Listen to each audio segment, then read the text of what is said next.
Construir y conservar la democracia ha sido un verdadero reto para cualquier Estado debido a la presencia de la corrupción, la cual ha sido una problemática que ha persistido a través de los años, pese a los múltiples esfuerzos por erradicarla e incluso limitarla. Para hablarnos más sobre el tema, hoy contamos con la presencia de la politóloga Valeria Murcia Tobar, politóloga por la Universidad Surcolombiana. Bienvenida, Valeria. Muchas gracias por la invitación, es un placer estar con ustedes. Gracias a ti por permitirnos comunicarnos. Y pues bueno,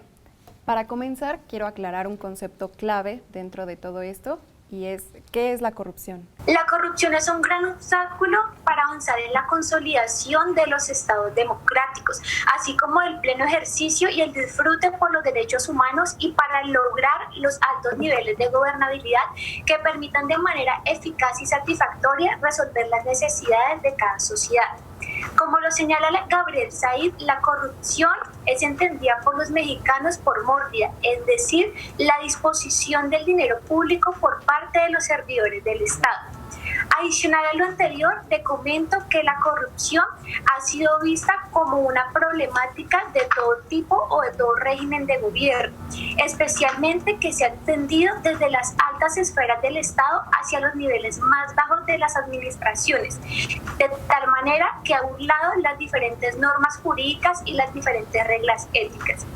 En este orden de ideas, la corrupción es entendida como el abuso de poder por parte de diferentes actores, ya sean actores privados o actores públicos que siempre tratan de conseguir un beneficio personal o grupal, pero el bien común. Con base en la organización no gubernamental Transparencia Internacional, en Latinoamérica, dentro de los países más corruptos se encuentra Venezuela, México, Guatemala, El Salvador, Paraguay y Nicaragua, en los cuales se extrae gran cantidad de recursos, lo cual ha logrado deslegitimizar la democracia. Mientras que en países como Uruguay, Chile y Costa Rica, la corrupción sigue siendo una constante pero a una gran escala. Adicionalmente, según Transparencia Internacional, tanto los hombres como las mujeres son los afectados por la corrupción. Sin embargo, son las mujeres quienes son las más afectadas, debido a que como cuidadoras primarias del hogar son más vulnerables a acceder a prácticas corruptas tales como la extorsión sexual o la sextorsión para poder acceder a diferentes servicios como la salud y como la educación. Bueno, y retomando esta frase que menciona de la corrupción es un obstáculo para el desarrollo de los sistemas democráticos, ¿podríamos señalar cuáles son los impactos de la corrupción? Los efectos perjudiciales de las prácticas corruptas se orientan principalmente al mantenimiento y a la consolidación del Estado de Derecho, ya que la problemática de la corrupción ha afectado condiciones sociales, económicas y políticas, las cuales normalmente implican la implementación de políticas públicas para resolver con eficacia las principales necesidades de la sociedad, poniendo como ejemplo la disminución de la pobreza y la desigualdad. De tal modo, las prácticas corruptas han sido una constante en los diferentes gobiernos de cada país, que ha conllevado a la participación de actores públicos y de actores privados en un sistema de privilegios y de beneficios. No podemos dejar de un lado uno de los efectos que ha traído consigo la corrupción, por ejemplo, la inestabilidad política, traducida a la pérdida de confianza hacia los gobiernos y hacia las administraciones por parte de los ciudadanos, en donde, por ejemplo, cabe señalar que muchos ciudadanos han dejado de ejercer su derecho al voto y, adicional a lo anterior, han dejado de participar en espacios destinados a la ciudadanía, por ejemplo, consejos comunitarios y juntas de acción comunal creados desde los gobiernos. Lo anterior debido a que la sociedad cada vez más considera que las prácticas corruptas han permeado diferentes espacios de la cotidianidad y la corrupción ha utilizado únicamente a la ley cuando resulta ser beneficiaria, es decir, a su favor, y burlada cuando resulta ser un inconveniente. Para el caso propio de México, Lorenzo Meyer señala que la corrupción es el producto de los sistemas. Ha sido como una telaraña que se ha extendido de manera sistemática y de manera ilegal para acceder a los recursos de la sociedad, por medio de acciones como el soborno y el fraude, las cuales han traído como consecuencias el aumento o el incremento de la violencia, de la injusticia, la debilidad de las instituciones y de la gobernabilidad democrática en México. Me resulta muy curioso que esta corrupción derive en que pues mucha gente ya no quiera votar. ¿Cuál sería el peor escenario cuando hablamos de esta parte, de que la gente ya no vota? Pese a los diferentes sistemas políticos en los países de Latinoamérica, se pueden generalizar diferentes factores que han permitido que en el tiempo y en el espacio se hable de la corrupción.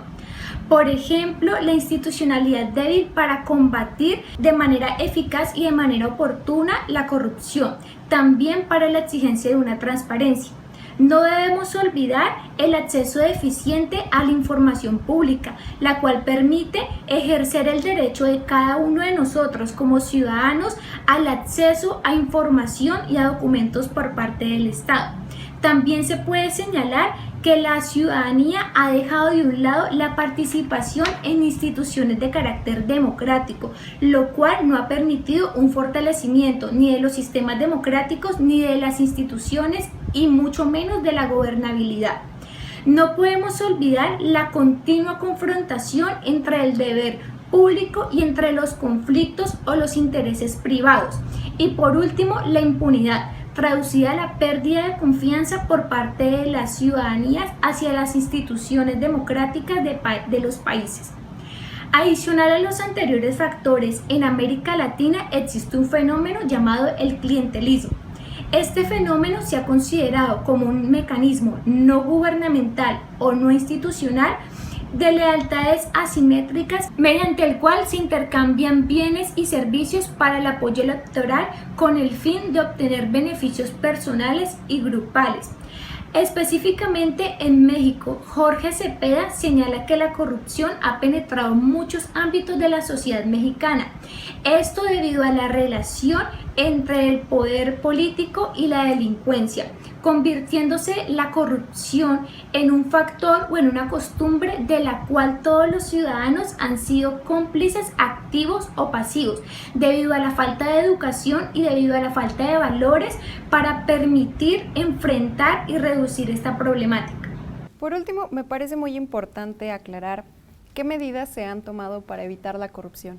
Muy bien, para el caso de América Latina, más allá de la exigencia de una transparencia y de la exigencia por una rendición de cuentas, la sociedad ha rechazado de manera enérgica las prácticas corruptas mediante diferentes manifestaciones o mediante diferentes acciones. Vamos a poner el ejemplo: las protestas, los plantones, las marchas y las denuncias públicas,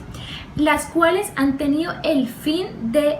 generar cambios profundos, por ejemplo, la debida sanción de las conductas corruptas, el fortalecimiento ante el acceso de la información pública, la promoción de la integridad, la promoción de la legalidad, la adecuada gestión y la adecuada planeación de diferentes procesos, la lucha contra la impunidad, lo cual permita generar y construir procesos de gestión transparente y adecuados para cada sociedad. Pese al nerviosismo que provoca enfrentar y denunciar la problemática de la corrupción, en América Latina las manifestaciones se han llevado a cabo de manera grupal y de manera personal, lo cual ha respaldado la lucha contra la corrupción, que ha tenido como objetivo el acceso a servicios públicos y de esta manera suplir las necesidades, tanto personales como grupales. Sin embargo, no hay que olvidar, como lo señala la Convención de las Naciones Unidas, que la lucha contra la corrupción, es decir, tanto para erradicarla como para disminuirla, es una tarea y es una responsabilidad, número uno, por parte del Estado, por medio del fortalecimiento de normas que permitan fortalecer a su vez las instituciones y los diferentes regímenes, y también es un compromiso de la sociedad mediante diferentes manifestaciones y mediante el uso de la participación, con el objetivo de generar y de reforzar la integridad, la dignidad, luchar contra la injusticia, la pobreza, la violencia y otros factores. Para finalizar, en el caso específico de México, según la organización no gubernamental Transparencia Internacional, durante el año 2019 el índice de percepción de corrupción disminuyó, México obteniendo un puntaje de 29, donde 100 es muy limpio y 0 altamente corrupto. Según el gobierno mexicano, esta reducción en el índice de percepción de corrupción se ha logrado debido a la implementación de una política anticorruptiva que tiene como factores claves el combate del conflicto de los intereses, la consideración de la corrupción y el fraude como delitos graves y además el combate contra la impunidad. Y a manera de conclusión, ¿cuáles son algunas acciones individuales que podría tomar cada persona para ir reduciendo esta corrupción?